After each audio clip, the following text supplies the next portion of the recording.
네, 진사로입니다. 54회 한능건 기본 마지막 41번부터 진행하겠습니다. 가에 들어갈 인물로 옳은 것은 하고 물었어요.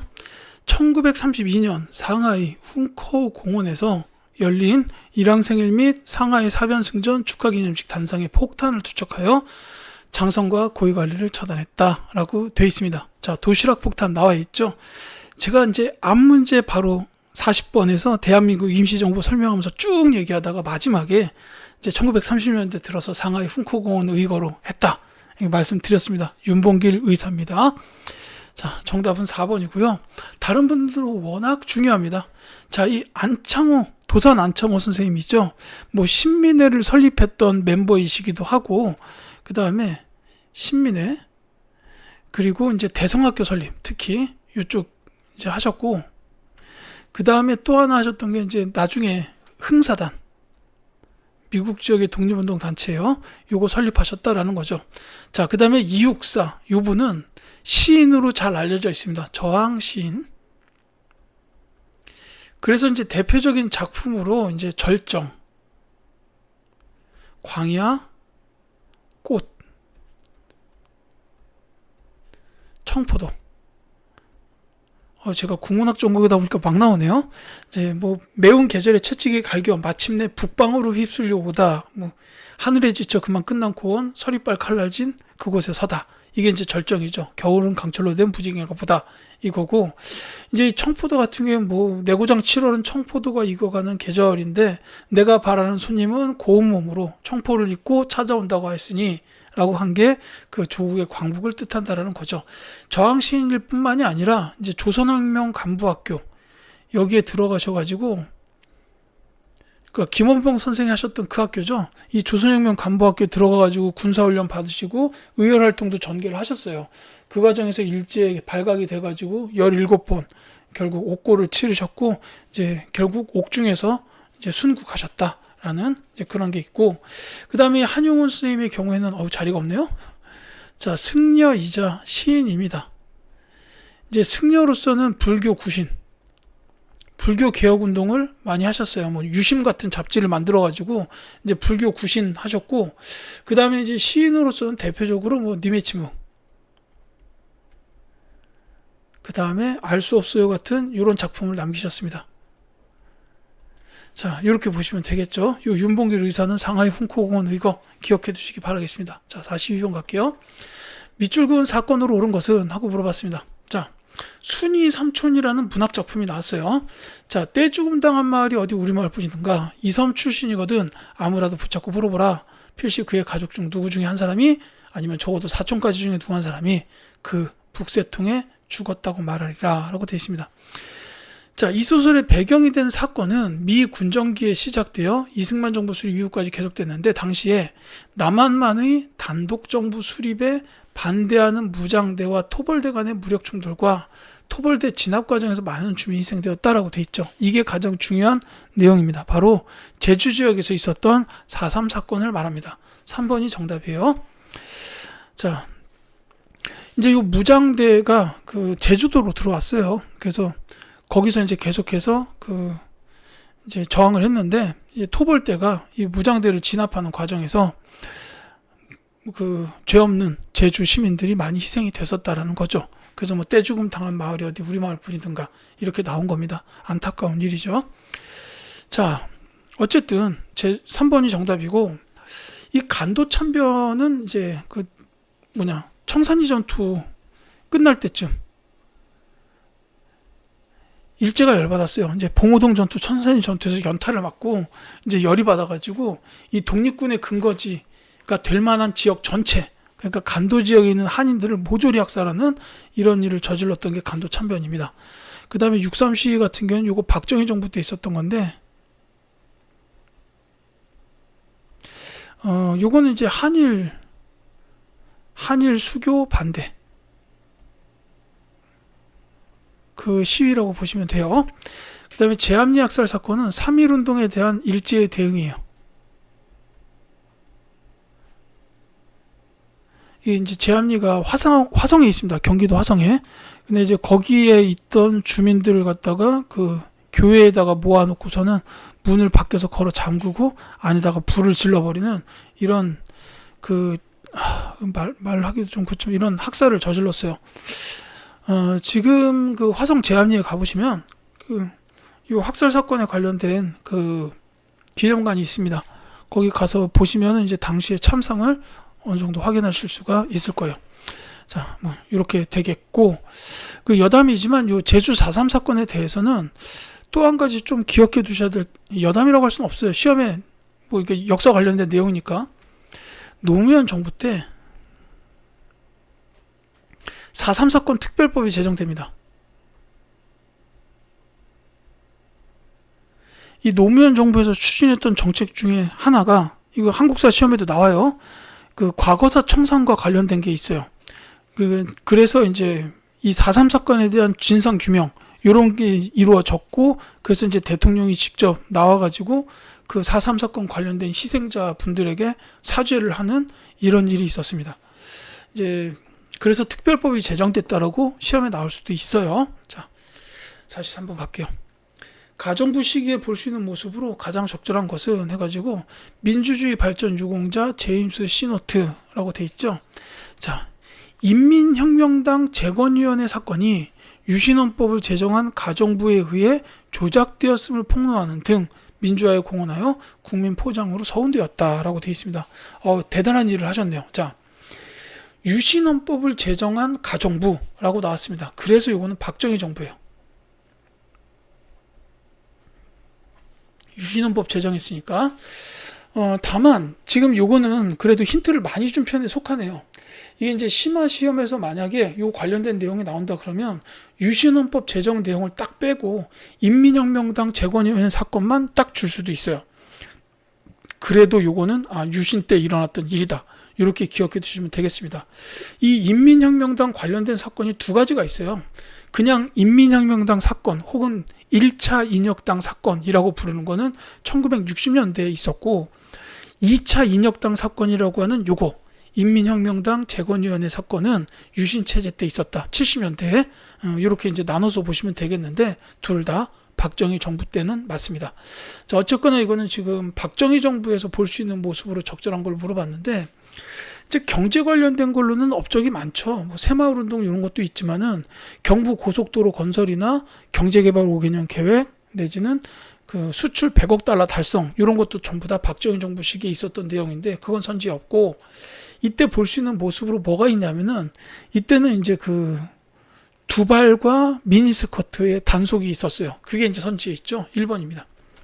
거리에서 장발을 단속하는 경찰. 요게 이제 박정희 정부 때 있었던 일이에요. 그 다음에 또 하나가 미니스커트.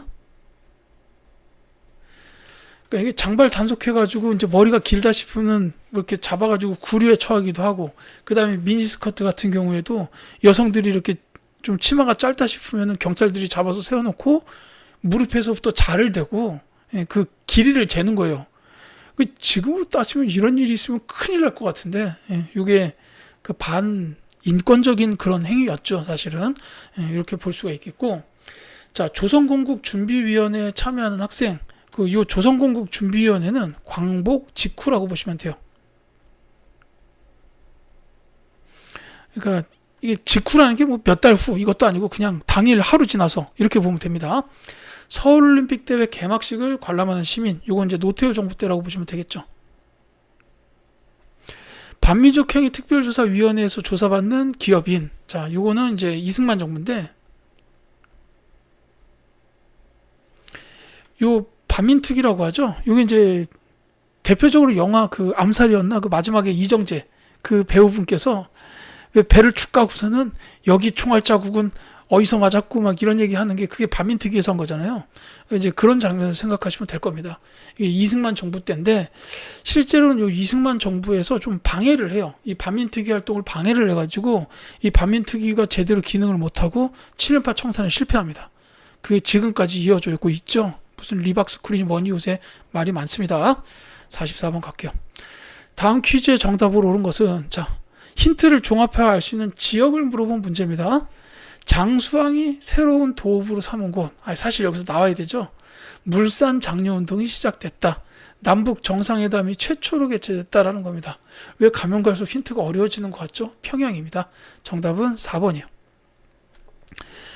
자, 요 원산은 이게 지역 문제로 나온다. 그럼 원산에서 나올 수 있는 건 뭐냐면은 개항했던 항구 중 하나예요.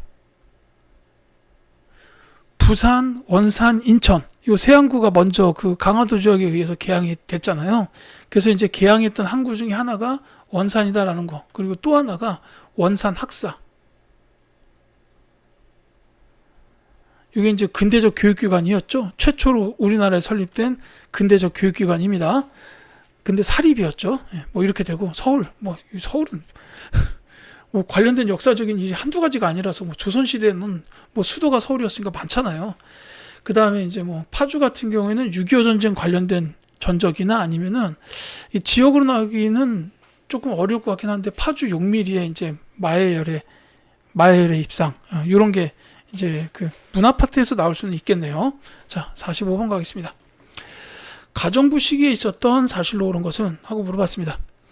자, 사진으로 보는 가정부인데 여기 보니까 삼천교육대 운영 국풍 81은 몰라도 되겠지만 교복자율화 시행까지 나왔어요. 자, 정답을 그러니까 이 정부 그냥 바로 말씀드릴게요. 전두환 정부입니다. 자, 이 전두환 정부는 국민을 대상으로 해서 강원 양면 정책을 취했다라고 보시면 돼요. 그러니까 이제 국민 강압 및 통제 정책으로 삼천교육대 나와 있고, 그 다음에 언론 통제. 이제 보도 지침 같은 게 여기에 해당해요. 야, 신문은 이런 걸 보도해라라고 어떻게 보도해라라고 지침을 써준 거예요. 이게 이제 강에 해당하는 정책이고, 그 다음에 이거 이제 프로 야구 및 프로 축구. 그 다음에 이제 두발 및 교복 자율화,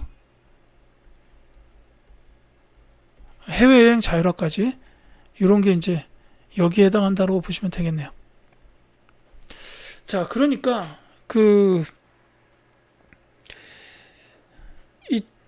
요게 이제 전두환 정부의 강원 양면 정책인데 하나가 빠졌네요. 뭐가 있냐면 통행금지 해제. 이게 선제 있죠. 1번이 정답입니다. 야간 통행금지 해제시킨 것도 전두환 정부 때예요. 그래가지고 이제 첫날 막 시민들이 와 하면서 막 12시 넘어가지고 막 놀고 막 이랬던 게 뉴스에 보도가 됐던 게, 이 당시에 이제 제가 그 초등학교 들어갈랑 말랑 하던 그때라 어렴풋하게 기억이 나요. 자, 베트남 전쟁에 국군이 파병된 거는 박정희 정부 때라고 보시면 되겠습니다. 한미 상호 방위 조약이 체결되었다. 이건 이제 이승만 정부 때인데, 정부도 정부지만 이건 6.25 전쟁 이후, 전쟁 직후라고 보시면 되겠어요. 1차 경제개발 5개년 계획 박정희 정부죠. 자, 46번 가겠습니다. 가에 들어갈 문화유산으로 오른 것은 하고 물어봤어요. 자, 국가무형문화재로 조선의 역대 왕과 왕비 및 추존된 왕과 왕비의 신인을 모신 사당에서 지냈던 의례입니다. 일제강점기에는 축소되었고 원래 시행하지 않았으나 1969년부터 다시 거행되었다라고 되어 있죠. 자, 이 문화유산, 특히 여기 제가 지금 밑줄 그은 역대 왕과 왕비를 모신 사당이에요. 이 사당을 종묘라고 부릅니다. 이게 종묘에 가면 지금도 있죠. 제가 종묘를 갔을 때 공사 중이어서 못 봤다 뭐 이런 것도 있는데, 어쨌거나 이거는 종묘에서 지냈던 의례예요. 그러면 정답이 금방 나오죠. 종묘 제례를 말합니다. 자, 그러니까 이제 이 종묘에 계시는 역대 왕과 왕비에게 제사를 지내는 의식이다. 그래서 종묘 제례라고 보시면 되겠습니다. 뭐 다른 건 괜찮고, 연등회 같은 경우에는 그 고려시대 때 주로 개최됐던 불교 행사, 물론 그 뒤로도 이어졌어요. 이렇게 보시면 되겠죠. 자, 47번 갈게요. 가명절에 해당하는 세시 풍속으로 가장 적절한 것은 하고 물어봤습니다. 자, 가의 부활 3일 연휴 확정 이렇게 되어 있습니다. 양력이 사용된 후 일제강점기를 거치며 음력새해 첫날은 구정으로 불리는 등 등한시되었는데, 이제 85년에는 민속의 날이라고 불렀다가 89년에 드디어 가라는 고유의 명칭으로 변경했다라고 되어 있습니다. 자, 음력 새해 첫날, 구정 이런 데서부터 알 수 있는 이 날은 바로 설날이에요. 자, 설날에 대한 세시풍속으로 가장 적절한 것은? 하고 물어봤죠. 설날에 세시풍속하면 제일 먼저 하는 게 뭡니까? 바로 이제 웃사람에게 절을 올리는 세배죠. 2번이 정답이에요. 이제 이렇게 보시면 되겠고, 이제 창포물에 머리를 감는 거는 단오, 그 다음에 보름달을 보면서 소원을 비는 거는 정월 대보름이라고 보시면 되겠습니다. 단오는 5월 5일, 정월 대보름은 1월 15일, 전부 음력이죠. 48번 갈게요. 가에 들어갈 민주화 운동으로 오른 것은, 자, 다른 나라의 민주화 운동에서도 불리는 이 노래에 대해서 설명해 주시겠습니까? 해가지고 임을 위한 행진곡이죠. 박기승과 이거 당시 전남도청에서 희생된 시민군 대변인 윤상원의 영혼 결혼식에 헌정되었던 곡이다. 민주주의의 열망이 다른 나라 사람들에게도 공감을 얻고 있다 라고 나와 있습니다. 자, 전남도청에서 계엄군에 의해 희생된 시민군 대변인 윤상원이래요. 자, 요 키워드가 나오면 바로 알아야 되는 요 민주화 운동은 5.18 민주화 운동에 해당합니다. 그래서 정답은 3번이에요. 근데 저도 사실은 몰랐지만 요 임을 위한 행진곡이 다른 나라에서도 불리고 있다라는 건 참 신기하기도 하네요. 이 노래는 아마 이제 뭐 대학에 진학한다든지 이러면은 아마 민중가요를 접할 때 가장 먼저 배우는 노래가 아닐까 이렇게 생각이 됩니다. 이제 큰 의미를 담고 있는 노래죠. 자, 4.19 혁명의 경우에는 뭐 중요한 키워드들만 몇 개 말씀을 드리자면은 이제 3.15 부정선거, 그 다음에 김주열 학생의 희생, 사망이라고 쓰는 게 맞겠죠? 희생이라고 할게요. 자, 6월 민주항쟁의 경우에는 그 호원, 4.13 호원 조치, 간선제 헌법을 지키겠다 이거고, 이제 국민들은 직선제를 원했기 때문에 이걸 반대했어요. 그래서 이게 이제 시위가 벌어지는데 이때는 이한열 학생이 희생이 되고, 요 이후에 이제 6.29 민주화 선언이 나오면서 대통령 직선제가 이루어집니다. 자, 삼선 개헌 반대 운동, 요거는 그 박정희 정부 때 있었던 운동이라고 보시면 되겠어요.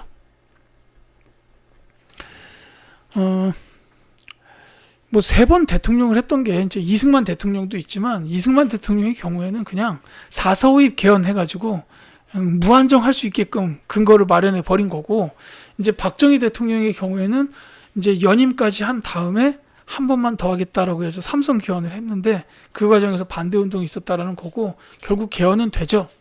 그리고 나서는 이제 계속 뭐 4선 개헌, 5선 개헌 이럴 순 없으니까 이제 아예 그냥 유신체제, 유신헌법을 만들어가지고 영구적으로 집권할 수 있는 그런 체계를 마련했었다라는 겁니다.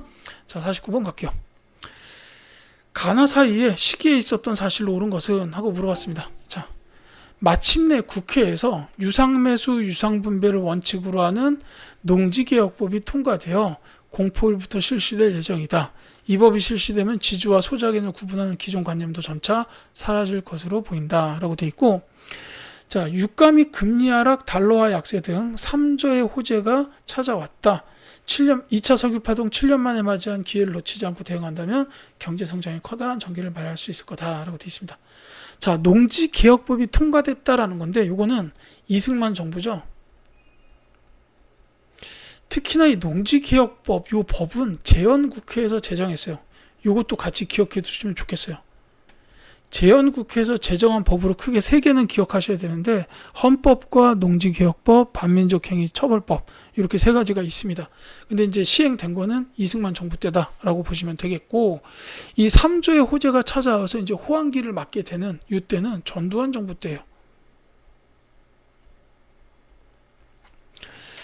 자, 그래서 지금 여기서 얘기하는 거는 이승만 정부와 전두환 정부니까 그 사이 시기에 있었던 사실을 찾으라라고 보시면 되겠습니다. 이제 뭐 박정희 정부 때가 들어갈 가능성이 제일 높긴 하겠지만, 뭐 그 사이가 들어갈 수도 있긴 있겠죠. 근데 정답은 그 찾기가 어렵지 않습니다. 제가 아까 박정희 정부 나왔을 때 잠깐 말씀드렸는데, 경제 관련된 걸로 뭐 경제개발 5개년 계획이나 경부 고속도로 건설, 수출 100억 달러 달성 이런 게 있다, 뭐 이렇게 말씀을 드렸잖아요. 정답은 그래서 1번입니다. 수출 100억 달러를 처음으로 달성한 게 바로 박정희 정부 때다. 이렇게 보시면 되겠어요. 자, G20 정상회의를 서울에서 개최하였다. 이명박 정부요. 이 이명박 정부에 대해서 나오는 키워드가 거의 얘 하나밖에 없는 것 같긴 해요. G20 정상회의 서울 개최. 뭐 정치나 문화 면에서 나오는 건 아직까지 못 본 것 같습니다. 미국과 자유무역 협정을 체결하였다. 이거는 노무현 정부야. 말 나온 김에 FTA, 이게 자유무역 협정이죠. 요 칠레하고 제일 먼저 했는데 여기 이제 김대중 정부고, 미국하고가 노무현 정부, 그리고 간간히 출제되는 게 중국하고 FTA 체결한 게 박근혜 정부입니다. 요거까지는 뭐 참고해 두시면 좋겠어요. 경제협력개발기구 OECD에 가입하였다. 김영삼 정부입니다. 자, 50번 갈게요. 다음 내용을 발표한 정부의 통일 노력으로 옳은 것은? 하고 물어봤습니다. 자, 북한의 무력 도발을 절대 용납하지 않는다. 우리도 북한을 해치거나 흡수 통일을 추구하지 않는다. 남북이 화해 협력하자. 이것이 바로 우리가 추구하는 햇볕 정책의 핵심이며 냉전 종식을 위한 주장입니다. 라고 되어 있습니다. 자, 햇볕 정책이 가장 중요한 키워드가 되겠습니다. 자, 이 햇볕 정책이 나왔던 정부, 바로 김대중 정부예요. 이제 대북 화해협력 정책이라고 이제 정식 명칭은 그런데, 이게 이제 햇볕 정책이라고 불리는 거는 무슨 이솝우한가 그런 데 보면은 사람의 옷을 벗기기 위해서 뭐 강력한 바람을, 외투를 벗기기 위해서 강력한 바람을 계속 불게 만들었더니 사람이 외투를 더 여미고 싸지는데, 햇볕을 쬐니까는 그 외투를 자연스럽게 벗더라라는 거죠. 그러니까 이거는 결국 이제 화해를 요구하면서 계속해서 잘해주다 보면 북한도 이제 좀 긴장 관계를 완화시킬 거다. 뭐 이런 뜻으로 이해하시면 되겠습니다. 제가 이 햇볕 정책이 추진되던 요 김대중 정부 시기에 장교로 군 생활을 했어요. 그래서 이거를 갖다가 군대에서 많이 교육을 받았습니다. 그래서 나오는 것 같습니다. 자, 어쨌거나 이 김대중 정부에 대한 통일 노력을 찾아주면 되겠는데, 이 통일 노력으로 보면 요 햇볕 정책이 통일 정책이고, 그 외에는 두 가지 정도를, 세 가지라고 해야 되나? 이렇게 기억하시면 되는데, 제일 중요한 건 뭐니 해도 1차 남북 정상회담. 2박 3일간 회담을 끝으로 6.15 남북 공동선언이 나왔죠. 그리고 또 하나가 있다면은 이제 개성공업지구 조성에 합의했다. 이게 실제로 건설이 시작된 거는 김대중 정부 다음에 나오는 노무현 정부 때예요. 그래서 정답은 1번이고, 요거까지 기억을 해 두셔야 돼요. 이게 가끔 선지에서 개성공단의 건설이 시작되었다 이렇게 나올 때도 있고, 이제 개성공업지구 건설에 합의하였다 이렇게 나올 수도 있어요. 그래서 이제 그 차이를 꼭 구분해 주시기 바라겠습니다. 자, 남북 기본합의서를 채택하였다라든지 남북한이 유엔에 동시가입하였다. 이거는 둘 다 노태우 정부고요. 7.4남북 공동성명을 발표하였다라는 거는 박정희 정부죠. 7.4남북 공동성명 및 남북조절위원회를 설치했다까지도 박정희 정부의 통일 관련 노력이다라고 기억해 두시기 바라겠습니다. 자, 이렇게 해서 54회 한국사 능력검정시험 기본에 대한 해설 강의를 모두 마치겠습니다. 자, 지금까지 강의 들어주신 학생 여러분들께 진심으로 감사를 드리고요. 저는 다른 컨텐츠를 통하여 또 찾아뵙도록 하겠습니다.